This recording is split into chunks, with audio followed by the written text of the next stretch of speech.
Voilà, de retour en plateau, on va continuer à parler de contrôle technique, de manière, j'espère, un peu plus aussi concrète, avec Karine Bonnet de DECRA. Bonjour Madame Bonnet. Bonjour Eric. Et puis Bernard Desbouvry du groupe Autosur. Soyez le bienvenu. Enfin, ce que j'ai retenu de cette fameuse harmonisation européenne, qui agite le métier, autant se le dire, à l'horizon 2018, c'était 2 points. Le contrôle au bout de 4 ans, puis tous les 2 ans du véhicule, et puis cette fameuse question du kilométrage qui doit être vérifié au niveau européen. Est-ce que, Karine Bonnet, vous avez, vous, dans cette directive européenne, retenu d'autres points ? Oui, tout à fait. Nous avons retenu d'autres points, notamment la fréquence 4-2-2, qui pour la France ne sera pas une nouveauté. Un grand point qui est important. Donc 4 ans, 2 ans. 4 ans, 2 ans et 2 ans. Un autre point qui est important, qui va apporter un changement fondamental dans le métier du contrôleur et dans le métier du contrôle technique et sa contribution à la sécurité, c'est le nouveau phrasier.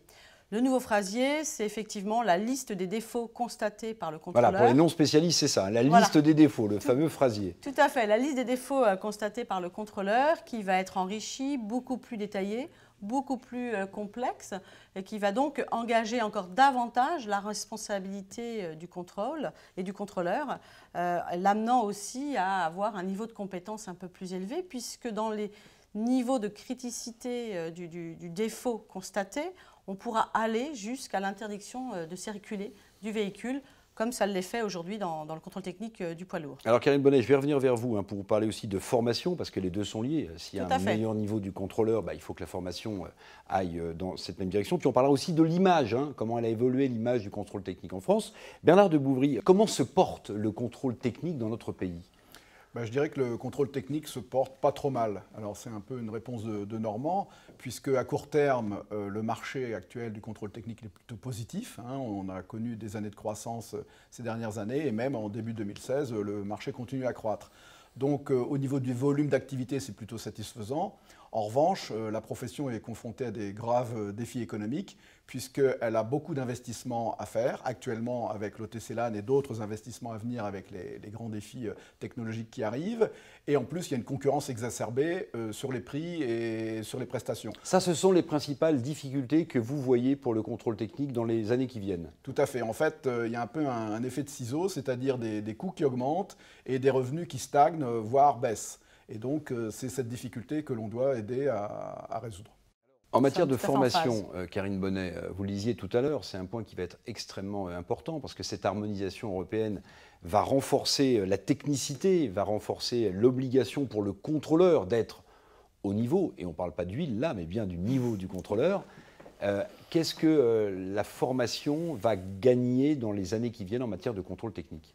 Eh bien, nous travaillons, donc l'ensemble des réseaux travaillent aujourd'hui avec les ministères pour justement le tronc commun de ces formations, donc de ces niveaux de qualification qu'on fait tous les ans, pour y ajouter justement ce nouveau phrasier, cette nouvelle liste de défauts. Ça y est, on est habitué maintenant, voilà, on sait ce que c'est que le phrasier. Beaucoup plus détaillé. Donc effectivement, les formations, et on travaille cette année pour, à partir de mai 2017, les nouvelles formations, les nouveaux contenus soient avec effectivement cette nouvelle façon de travailler et d'aborder le contrôle technique. Donc c'est une augmentation des compétences pour les contrôleurs existants et puis peut-être un changement aussi des prérequis pour les nouveaux entrants, les nouveaux contrôleurs qui seraient amenés à rejoindre notre métier. Est-ce qu'en matière de formation, le CNPA auquel Autosur, le groupe que vous présidez, vient d'adhérer, est un plus ou pas ? Oui, tout à fait, puisque je pense que le CNPA connaît le métier de la formation, puisque lui-même participe à ça, à la formation. Bon, nous-mêmes, Autosur, mais je pense que les autres réseaux aussi, on travaille beaucoup pour améliorer la façon de former les contrôleurs, c'est-à-dire d'avoir des formations plus efficaces et plus agréables, c'est-à-dire des systèmes plus interactifs. Dans le passé, c'était un peu, je dirais, la formation classique où on présente des diapos ou des slides et l'auditoire est un peu passif, d'accord ? Et ce n'est pas toujours évident pour des contrôleurs, n'est-ce pas, qui sont habitués à travailler et à bouger dans un garage, de rester dans une salle de formation assis pendant des heures. Et donc là, ce qu'on essaie de faire, c'est à l'occasion justement de la nouvelle directive européenne qui va impliquer des changements de contenu, mais aussi d'amener des changements de méthode, c'est-à-dire d'avoir des vidéos, des jeux, des choses qui font que les contrôleurs techniques retiendront et assimileront mieux la formation. DECRA, c'est une enseigne allemande. Comment ça se passe en Allemagne du point de vue du contrôle technique des motos ? Il est déjà effectué en Allemagne, le contrôle technique des motos, comme celui dans un même centre, on peut faire le contrôle technique d'un poids lourd, des caravanes, des remorques. L'étendue est beaucoup plus large du nombre de véhicules et de typologies de véhicules contrôlés. Un mot peut-être pour conclure, Bernard, sur encore une fois cette image du contrôle technique. Elle a beaucoup évolué positivement. Est-ce que vous considérez que cette harmonisation européenne va jeter définitivement un voile positif sur le contrôle technique? Je l'espère beaucoup parce que c'est important de continuer à revaloriser la profession. En plus, on voit bien qu'on est à l'aube de mutations technologiques très très importantes, surtout en matière de pollution. La pollution, ça devient vraiment un sujet majeur. Et je pense que le contrôle technique a vraiment un rôle là aussi majeur à jouer dans ce domaine. Et donc, nous, on pousse en tout cas à ce que le contrôle technique utilise des méthodes et des matériels de plus en plus sophistiqués pour pouvoir répondre justement aux besoins des citoyens qui ont envie d'avoir une santé protégée. Merci beaucoup à tous les deux d'avoir participé à cette émission.